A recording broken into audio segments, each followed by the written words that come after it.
सोमनाथ स्वाभिमान पर्व को लेकर पीएम नरेंद्र मोदी 3 दिवसीय गुजरात दौरे पर हैं। दौरे के दूसरे दिन प्रधानमंत्री मोदी शौर्य यात्रा में शामिल हुए। इसके बाद सोमनाथ मंदिर पहुंचकर पूजा की। पूजा के बाद पीएम मोदी ने सभा को संबोधित किया। 1000 साल पहले हमलावरों को लगा था कि वे जीत गए हैं। गजनी से लेकर औरंगजेब तक इतिहास में दफन हो गए, लेकिन सोमनाथ पर भगवा ध्वज आज भी शान से लहरा रहा है। इस दौरान प्रधानमंत्री ने विदेशी आक्रांताओं के हमलों, उनके विरुद्ध संघर्ष करने वाले वीरों के बलिदान और सरदार वल्लभ भाई पटेल द्वारा मंदिर के पुनर्निर्माण की नींव रखे जाने के ऐतिहासिक योगदान का उल्लेख किया। स्वाभिमान पर्व 1000 साल पहले हुए विध्वंस के स्मरण के लिए नहीं, ये पर्व 1000 साल की यात्रा का पर्व है। साथ ही ये हमारे भारत के अस्तित्व और अभिमान का पर्व है, क्योंकि हमें हर कदम पर, हर मुकाम पर सोमनाथ और भारत में अनोखी समानताएं दिखती है।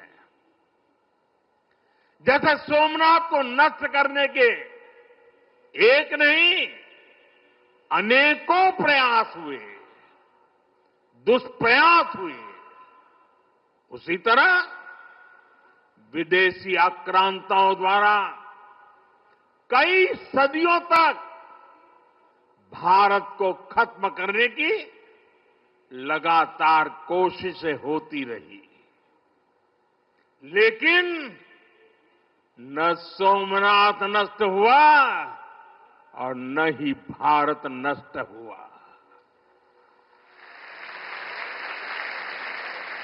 क्योंकि भारत और भारत की आस्था के केंद्र एक दूसरे में समाये हुए हैं। साथियों, आप उस इतिहास के बारे में कल्पना करिए। आज से 1000 साल पहले सन 1026 में सबसे पहले गजनी ने सोमनाथ मंदिर को तोड़ा। उसे लगा उसने सोमनाथ का वजूद मिटा दिया,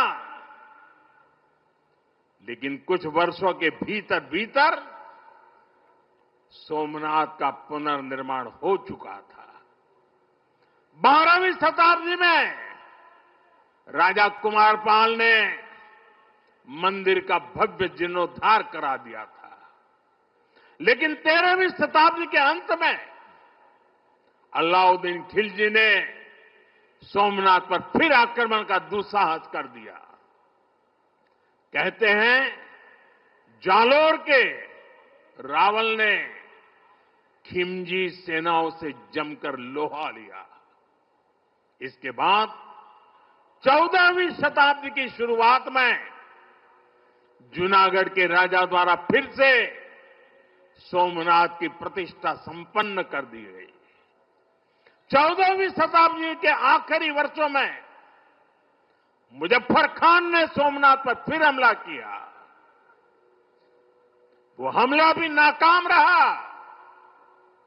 15वीं शताब्दी में सुल्तान अहमद शाह ने सोमनाथ मंदिर को दूषित करने की कोशिश की और इसी शताब्दी में उसके पोते सुल्तान महमूद बेगड़ा ने सोमनाथ पर आक्रमण कर मंदिर को मस्जिद बनाने की कोशिश की, लेकिन महादेव के भक्तों के प्रयासों से मंदिर पुनः जीवंत हो उठा। 17वीं 18वीं शताब्दी में औरंगजेब का दौर आया। उसने सोमनाथ मंदिर को अपवित्र किया। सोमनाथ को फिर मस्जिद बनाने की कोशिश की। उसके बाद भी अहल्याबाई होलकर ने नए मंदिर की स्थापना कर सोमनाथ को एक बार फिर साकार कर दिया। यानी सोमनाथ का इतिहास विनाश और पराजय का इतिहास नहीं है। ये इतिहास विजय और पुनर्निर्माण का है। हमारे पूर्वजों के पराक्रम का है। हमारे पूर्वजों के त्याग और बलिदान का है।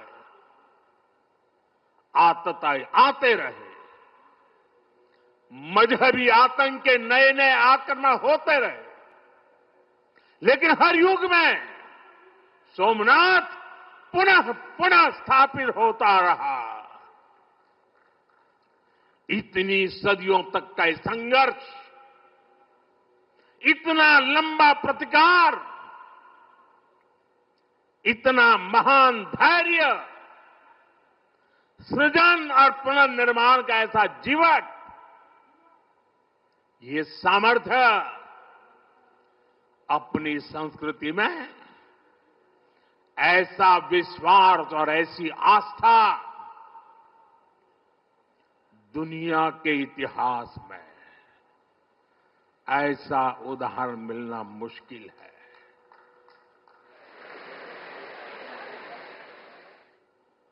जरा मैंने जवाब आपजो वेला આપણે આપણા પૂર્વજોના પરાક્રમનું પુણ્ય સ્મરણ કરવું જોઈએ કે ના કરવું જોઈએ? આપણા પૂર્વજોએ કરેલા પરાક્રમમાંથી પ્રેરણા લેવી જોઈએ કે નહીં લેવી જોઈએ? એવો કોઈ દીકરો હોય, એવા કોઈ સંતાન હોય કે જે પોતાના પૂર્વજોને ભૂલવા માટેના નાટક કરે? भाइयों बहनों, जब गजनी से लेकर औरंगजेब तक तमाम आक्रांता सोमनाथ पर हमला कर रहे थे, तो उन्हें लग रहा था कि उनकी तलवार सनातन सोमनाथ को जीत रही है। वो मजहबी कट्टरपंथी ये नहीं समझ पाए कि जिस सोमनाथ को वो नष्ट करना चाहते हैं, उनके नाम में ही सोम अर्थात अमृत जुड़ा हुआ है। उसमें हलाहल को पीकर भी अमर रहने का विचार जुड़ा है।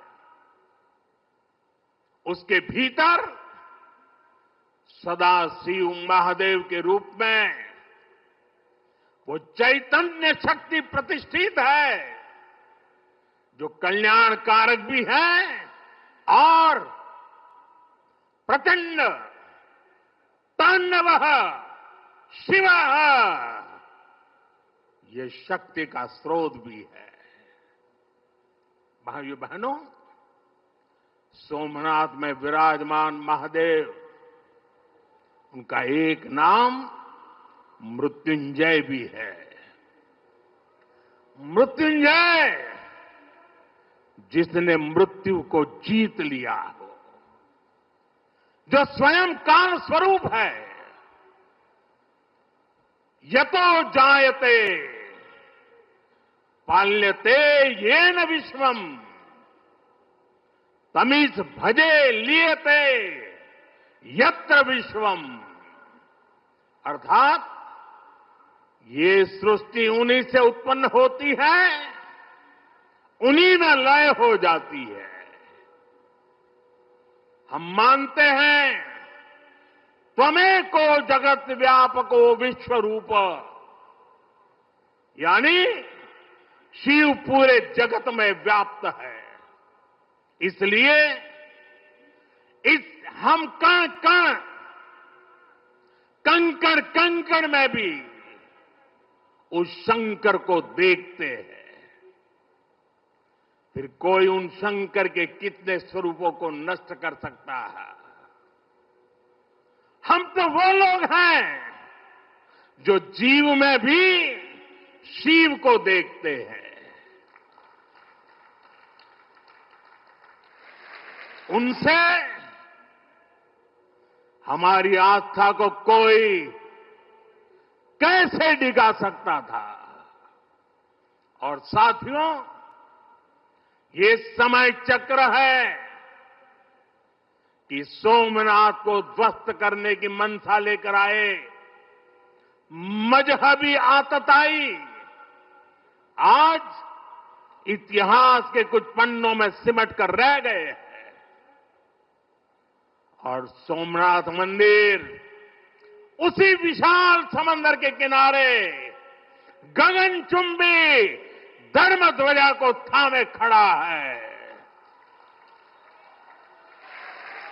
सोमनाथ का ये शिखर मानो उद्घोष कर रहा है, चंद्रशेखरम आश्रय मम किम करिष्यति वै यमः, अर्थात मैं चंद्रशेखर शिव पर आश्रित हूं, काल भी मेरा क्या कर लेगा।